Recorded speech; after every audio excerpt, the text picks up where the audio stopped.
Tout changement commence par une attitude de foi. Assistez à l'émission Foi en Action. Bonjour à tous, que Dieu vous bénisse et toutes les personnes qui sont connectées dans notre émission Foi en Action. Je suis là, cher ami, pour vous inviter à participer ce jeudi à 19h de la thérapie de l'amour dans notre centre d'accueil universel. Ici, aux Abîmes, au 6 Morne Vergam, la route des Abîmes à 19h.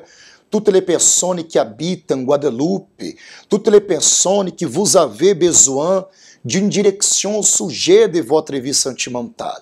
Sachez que les portes du centre d'accueil universel sont ouvertes pour vous aider, pour vous accueillir, pour vous montrer que le Dieu de la Bible, il n'a pas changé, il est vivant. Mais c'est à vous de prendre la décision. Pendant cette émission, vous allez voir des témoignages, des résultats, des personnes qui ils sont venus dans la thérapie de l'amour, ils ont mis leur foi en pratique e c'est là que tout a changé. Quelle que soit la situation, ne baissez pas les bras, ne désistez pas, car le Dieu de la Bible, il est là pour bénir votre vie. Je vais vous laisser maintenant un témoignage de quelqu'un qui a mis sa foi en action et bien sûr, qui a vu les résultats. Regardez ce témoignage et tout de suite après, je reviendrai avec vous. Bonjour, je m'appelle Madame Gisèle. Avant, je connaissais le centre d'accueil, mais je ne pratiquais pas ma foi. J'allais à l'église comme tout le monde, mais je ne pratiquais pas ma foi. Après, j'ai eu des problèmes sur mon mariage. Tout n'allait pas. Que ce soit mon mari et mes enfants, rien n'allait. J'ai arrivé même au temps même de divorcer. Mon mari, même, il est parti prendre des papiers pour demander le divorce. Au début, dans mon mariage, ça fait plus de 25 ans que je suis avec mon mari. Au début, tout allait bien. Et on arrivait à certaines années et tout a déclenché. Rien n'allait. Et mon mari, quand il sortait, des fois, il rentrait à 3 heures du matin. Des fois, il ne rentrait pas pendant 3 jours. Et à chaque fois, quand je l'appelais, son téléphone était fermé. Et quand mon mari revenait, dès que je lui demandais où tu étais, et ça déclenchait des bagarres, tout avec les enfants. Quand il sortait les matins et quand il venait, c'est juste pour dormir. Donc, la maison, tout ce qui est vie des familles, femmes et les enfants, ça ne lui intéressait pas. Donc, ça ne lui intéressait pas. Et mon mari, à chaque fois, quand il rentrait dans la maison, même s'il était bien, dès qu'il rentrait à la maison, même si je ne demande pas, il commençait à s'énerver. Pourquoi tu dors pas? Pourquoi tu m'attends? Je suis pas un bébé, je suis pas ton bébé pour m'attendre.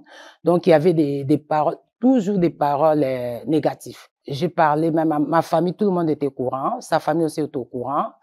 Même au niveau du bled, où on l'appelait, il voulait attendre personne. Il y avait des factures, on payait rien. On avait même de l'électricité coupée parce que rien n'allait.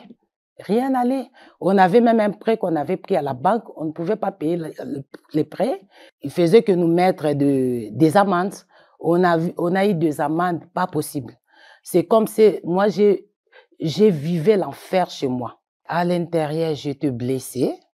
J'avais la rancune, la rage avec mon mariage, mon mari. Et donc, comme rien n'allait, je dis, Seigneur, comment je vais faire? Je vois des témoignages, tu changes la vie des gens, tu dois changer aussi ma vie. Et j'ai suivi les paroles de Dieu qu'on nous prêchait à l'église. Comme on nous disait, il faut mettre ça en pratique. Au fur et à mesure, j'ai commencé à venir aux chaînes de prière. Je venais les jeudis des fois, comme j'habite à côté, je venais à Paris. La plupart des jeudis, comme je travaille un jeudi sur 2, et je venais à chaque fois à Paris, à Saint-Denis pour la vie sentimentale. Et les vendredis, j'ai participé souvent tous les vendredis aux chaînes de prière pour la délivrance. Et j'allais vraiment, presque toute la semaine, j'étais à l'église. Et je fais des campagnes sur campagnes, mais c'était différent, ces campagnes-là. Comme on dit, il faut pardonner. Pour moi, c'était difficile. Tout ce qui s'est passé avec mon mari, avec moi et les enfants, c'était difficile pour pardonner à mon mari. Et un jour, je suis allée à l'église. Je suis restée à la prière veillée. C'était pendant les campagnes. On nous a prêché. Tout ce que vous voulez faire, mais il faut pardonner. Et je suis rentrée. J'ai vu mon mari Mon mari qui était parti pour 2 jours, il est rentré à la maison. Je ne suis pas fâchée. Je ne suis même pas disputée avec lui. J'ai réveillé mon mari. J'ai commencé à parler à mon mari, j'ai dit tout ce qui s'est passé, que ce soit moi ou toi, je veux qu'on revienne comme avant. Je veux que tu me pardonnes tout ce que j'ai fait, si je t'ai offensé, pardonne-moi. Et j'ai dit à mon mari, mon pardon, c'est un pardon sincère devant mon Dieu. Et je veux que tout revienne à normal, comme toute une famille.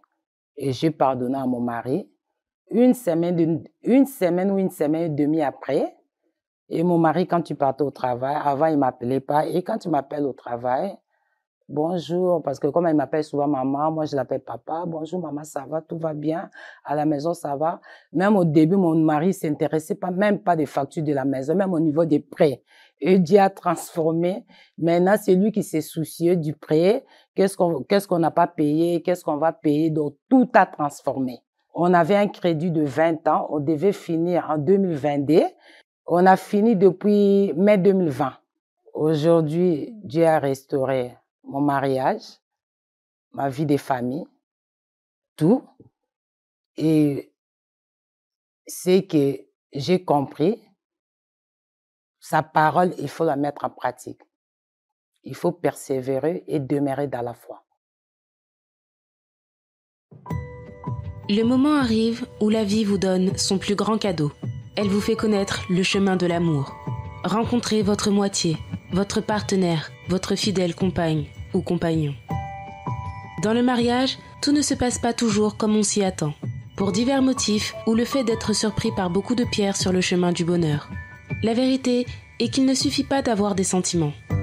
Un mariage implique l'union, la confiance et par-dessus tout la compréhension des deux parties. Il est nécessaire de s'entendre, de reconnaître le bon et le mauvais côté de chacun, pour réussir à surpasser les obstacles de la vie, pour que les deux deviennent un seul. Et cela oui, est la véritable clé du succès dans le mariage.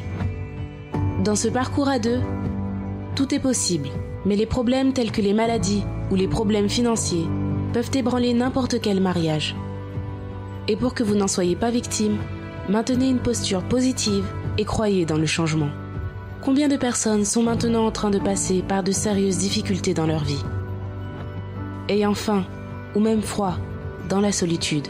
En vérité, quel est votre véritable problème? Mettez un point final à ces disputes qui ne vous emmènent nulle part. Luttez pour votre relation. Participez à la thérapie de l'amour. Une réunion du centre d'accueil dédiée à vous qui souhaitez un mariage encore plus fort.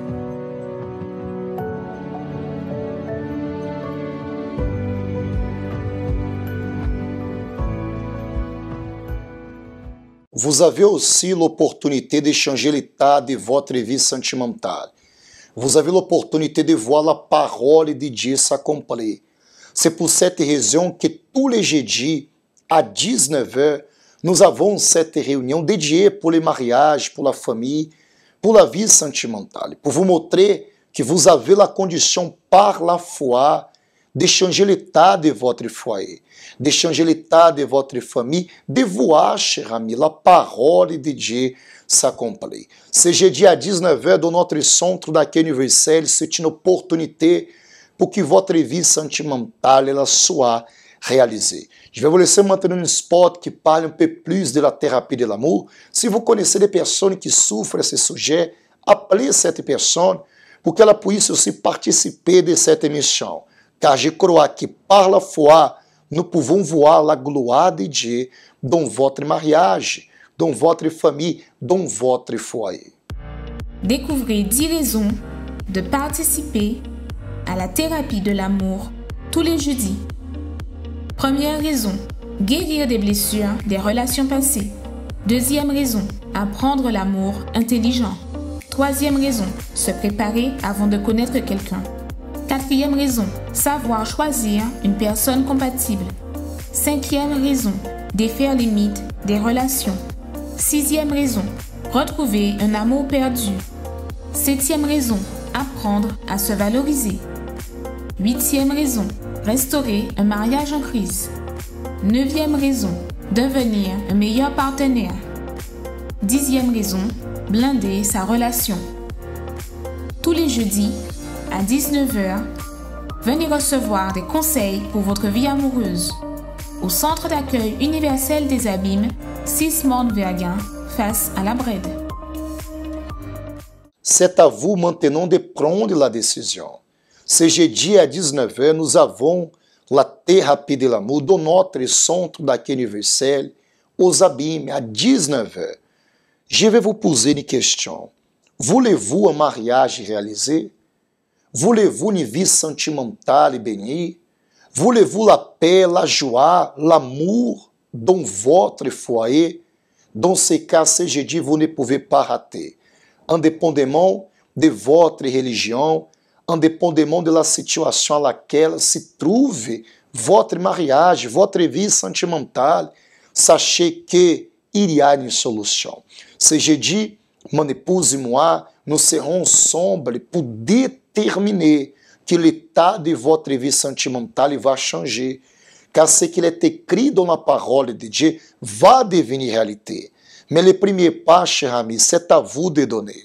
C'est à vous de venir ce jeudi pour que vous puissiez écouter la parole de Dieu qui va changer l'état de votre famille. À ce sujet, je vais vous laisser maintenant un autre témoignage de quelqu'un qui est venu dans la thérapie de l'amour, qui a mis sa foi en action et bien sûr, qui a vu des résultats. Je m'appelle Monsieur Montou et je suis venu aujourd'hui avec mon épouse pour témoigner de ce que Dieu a fait dans notre vie sentimentale et spirituelle.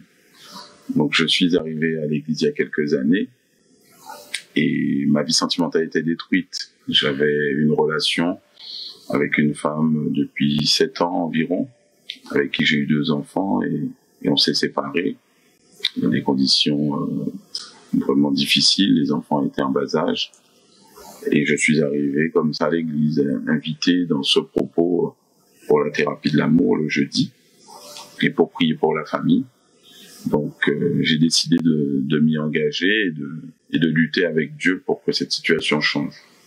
La situation n'a pas changé dans le sens où cette personne n'a pas accepté de se délivrer, de se convertir, d'accepter Dieu, de faire ce qu'il faut pour que notre couple aille mieux et qu'on puisse élever nos enfants dans de bonnes conditions. Donc elle est partie et j'ai compris par la suite que c'était la main de Dieu qui n'oblige personne à le suivre. Donc j'ai décidé de m'engager dans ce propos, de prendre soin de moi, de ma vie spirituelle. Donc j'ai participé aux chaînes de prière du mercredi aussi. J'ai décidé de venir le dimanche. Donc j'ai ouvert mon esprit, j'ai compris que la famille commence par moi. Et donc j'ai établi ma relation avec Dieu et j'ai persévéré dans ce propos du jeudi pour la thérapie de l'amour. Quelques années se sont passées. J'ai rencontré mon épouse ici présente, celle qui aujourd'hui est devenue mon épouse.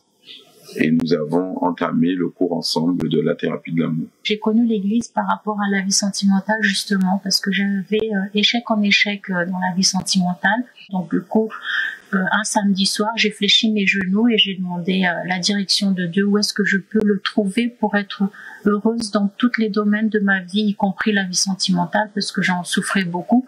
J'avais comme une malédiction. Mais ça, j'ai compris après que c'était vraiment une malédiction, que je restais pas avec une relation stable en fait. Et donc du coup, j'ai décidé de venir à l'église. Je ne voulais rien entendre de l'amour, parce que pour moi, tous les hommes étaient pareils et qu'ils ne font que me faire souffrir les femmes. Donc du coup, je voulais vraiment plus entendre parler de ça. Et j'ai beaucoup pleuré après plusieurs réunion, que j'avais compris que Dieu m'avait lavé en fait de toutes ces souffrances et que j'avais compris aussi que c'était une malédiction héréditaire, parce que les femmes de ma famille ne sont pas mariées, et si elles sont mariées, elles sont pas heureuses, elles restaient pour la forme. Et il y avait la thérapie de l'amour, donc du coup j'y allais, et donc du coup j'ai suivi tous ces conseils, j'ai Je me suis beaucoup investie le mercredi pour la vie spirituelle parce que j'avais compris que même si je venais tous les jours, il y avait encore quelque chose qui me manquait à l'intérieur de moi. Et suite à ça, j'ai participé aussi à plusieurs propos, la campagne d'Israël, et en fil en aiguille, et ben tout s'est débloqué en fait. Aujourd'hui, on est mariés, on avait décidé de se voir, de faire les choses dans les règles et jusqu'à se marier sur l'autel. Et même comme ça, c'était pas facile parce qu'on a eu beaucoup de luttes, beaucoup de luttes par rapport à sa vie à lui, son passé, et par rapport aussi à mon passé. C'était pas très facile de composer les deux, malgré qu'on était déjà à l'église pendant un moment. Donc on a appris tout ça dans les cours de la thérapie de l'amour. Et c'était vraiment une lutte extraordinaire. Mais aujourd'hui, on est heureux depuis plusieurs années. Et on a appris à s'ajuster pour pouvoir avancer ensemble. Et nous servons Dieu ensemble. On a construit une nouvelle famille ensemble et on avance ensemble. L'amour a frappé à votre porte. Vous vivez la relation dont vous avez toujours rêvé. La compagnie idéale pour votre vie, votre moitié. Mais au final, qu'est-il nécessaire d'avoir pour maintenir une bonne relation, joyeuse et à l'épreuve de tous les problèmes? Souvenez-vous qu'avant de se disposer à aimer quelqu'un, vous devez vous aimer premièrement. Ne commencez pas une relation dont vous savez qu'elle va vous faire souffrir et seulement vous dévaloriser. Ne vous liez pas non plus à quelqu'un juste pour combler quelques moments moins agréables de la vie. Savoir être seul fait aussi partie de la préparation pour avoir une relation saine. Pour cette raison, ne soyez pas pressés. Votre bonheur est construit par vos conquêtes, par vos joies, mais surtout et essentiellement par les personnes qui vous entourent. Pour l'être humain, il est impossible de vivre sans socialiser. C'est ainsi qu'il s'épanouit.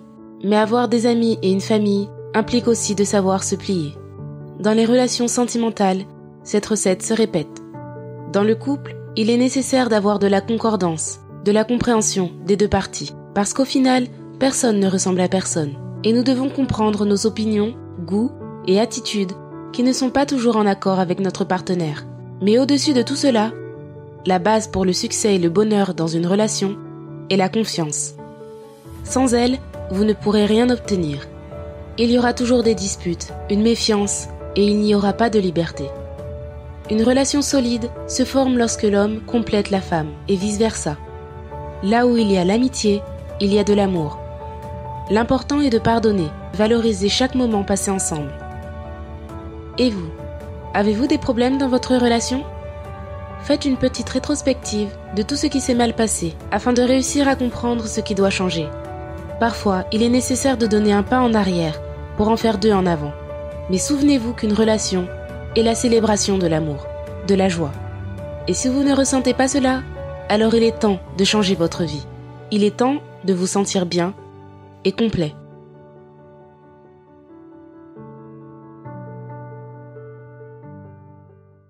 C'est une opportunité à toutes les personnes. Vous n'êtes pas né pour souffrir. Vous n'êtes pas né pour avoir un mariage détruit. Vous n'êtes pas né pour voir des disputes, des divisions dans votre maison. Mais c'est à vous de donner les premiers pas. En cet instant, je vais réaliser une prière en faveur de vous tous qui se trouvent fatigués, dépressifs, angoissés. Pour vous, mesdames et messieurs, qui parfois vous avez du mal à croire qu'un jour votre vie peut changer. Vous avez déjà subi tellement de souffrances, tellement de moments difficiles, mais sachez que les portes du centre d'accueil universel sont ouvertes pour vous aider. Je vais vous laisser un spot qui ça va enchaîner avec les spots de prière et tout de suite après, je vais réaliser la prière en votre faveur.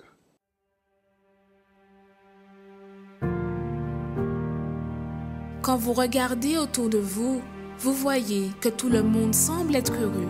Vous aussi, vous aimeriez avoir ce bonheur, mais vous ne l'avez pas à cause d'un problème que vous ne pouvez pas résoudre. Chaque humain affronte des situations qui sont difficiles, mais dans de nombreux cas, peu importe à quel point vous essayez, vous voyez que seul, vous ne pourrez jamais les surmonter. Quelle est la situation qui enlève votre paix? Votre santé fragile ou celle des membres de votre famille? La division dans votre foyer? Les portes qui sont fermées? Les vices? Mais même quand tout semble perdu, sachez qu'il y a une solution, une clameur, un lieu de guérison où les miracles arrivent dans la vie de ceux qui croient. Ne manquez pas cette occasion de changer l'histoire de votre vie. Tous les jours, trouvez une porte ouverte pour résoudre votre problème. Lundi, recevez une orientation pour votre réussite financière. Mardi, déterminez la restauration de votre santé. Mercredi, renforcez votre communion avec Dieu. Jeudi, clamez pour votre famille et votre vie sentimentale. Vendredi, venez chercher la délivrance spirituelle. Samedi, priez pour tous les cas qui sont impossibles. Et dimanche, commencez la semaine avec la bonne direction de Dieu. Universel d'Homme, en Ouaille. La prière, c'est lui qui permet de nous faire un seul éveil bon Dieu. Éveil, nous qu'a brisé toute marage qui a lié en nous, l'homme qui a persécuté nous. Et nous qu'a trouvé vrai sens à la vie. Ces moments à la prière, nous qu'a pas lié éveil bon Dieu. Mon Dieu et mon Père, je prie en faveur de toutes les personnes qui sont connectées et je crois que par la foi, ton esprit va agir. On va voir les résultats dans la vie de ces personnes. On va voir la manifestation de ton pouvoir. Que toutes sortes de souffrances, blocages, que toutes sortes, mon Père, de blessures, que toutes sortes de mal soient réprimandées. Et que par la foi, on va voir la vie sentimentale de ces personnes réaliser ce que nous déterminons au nom du Seigneur Jésus. Pour que tout le monde puisse voir que tu n'as pas changé. Où vous êtes, cher ami, soyez bénis, soyez fortifiés, au nom du Père, au nom du Fils et au nom du Saint-Esprit. Amen. Grâce à Dieu. Je crois que Dieu est avec vous, mais c'est à vous de saisir l'opportunité. C'est à vous de mettre votre foi en action pour que nous puissions voir la parole de Dieu s'accomplir. Ce jeudi à 19h dans notre centre d'accueil universel, le 6 Morne Vergan, nous vous attendons pour que votre vie sentimentale, pour que votre famille soit bénie. Je vous souhaite une excellente journée, que Dieu vous bénisse. À bientôt. Vous servirez l'Éternel, votre Dieu, et il bénira votre pain et vos eaux. Et j'éloignerai la maladie du milieu de toi. Dans cette promesse, nous voyons l'attention de Dieu envers ceux qui désirent le servir. Comme résultat de cette attitude, il répond tant aux besoins physiques qu'aux besoins spirituels. Ce dimanche, préparez du pain et une bouteille d'eau afin de les consacrer. Et à travers la foi, quand vous allez partager ces éléments avec votre famille, qu'il y ait la guérison de toutes les maladies et la bénédiction totale de votre foyer. Dimanche, à 7h ou à 9h30, dans le centre d'accueil d'hommes le plus proche de chez vous. Connaissez-vous nos centres d'accueil universels ici dans les Dômes? Notre siège est situé en Guadeloupe, aux Abîmes, au 6 Morne Vergan, en face de la Brède, entre le KFC et le McDonald's. Nous avons aussi nos centres d'accueil à Pointe-à-Pitre, au 29 quai Lefebvre, en face du parking du port. À Baïf, au 51 impasse Louis Blériot, Zac des Pères Blancs, derrière le Super U. À Saint-François, à la rue Charles Junon, à 100 mètres du marché de la Rotonde. Nous sommes aussi en Martinique, au 42 rue Garnier-Pagès, proche du Leader Price à Fort-de-France. Mais aussi en Guyane française, à Cayenne, aux 19 zones artisanales Galmo, proche de l'entrée du CFA. Ainsi qu'à Kourou, au 1 rue du Levant, proche du Lip Service Ting. Si vous désirez plus d'informations, vous pouvez nous contacter sur notre ligne AMI au 05 90 28 33 83 ou sur notre WhatsApp au 06 90 55 16 70.